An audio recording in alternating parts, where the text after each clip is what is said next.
moving on to another muscle group, we're going to be working on the abdominal muscles this time. We're going to go visit something that most people have done in high school to a certain degree.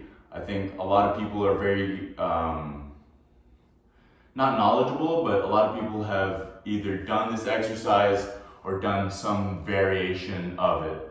This exercise is called the crunch, and a lot of people mess this up when they're trying to do it. So essentially, to begin with the crunch, you want to find yourself a nice flat surface. You want to lay down, put your hands behind your back or behind your head, and you can either keep your hands at your side here, depending on your comfortableness to do this exercise, depending on your core strength. You can either put your hands by your side to make the exercise easier, or the higher you go, the harder it's going to be. So for this intent, for just the purpose of doing this example, I'm gonna have my hands by my head. So when you're gonna be doing this exercise, it's important that you have your legs outwards and you want your toes to be pointed up. The reason behind this is that this will allow a full contraction of the lower abdominal muscles when you point up your toes, compared to having your feet flat down.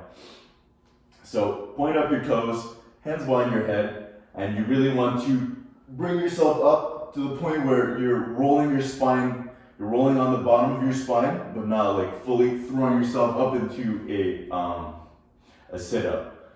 So it's very important that you just get that base contraction of the lower abdominal muscles.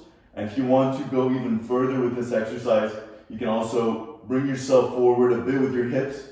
And as you're coming into this point, you can pull yourself in with the hips.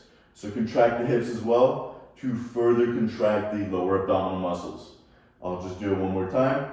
So like I said, you contract as you're coming up, and then you bring in your hips just a tad bit to get that full contraction of the lower abs. So that's the crunch. Tremendous for building the lower abs, and I'll show you in a bit how to work with the rest of the abdominal muscles and how to build those up.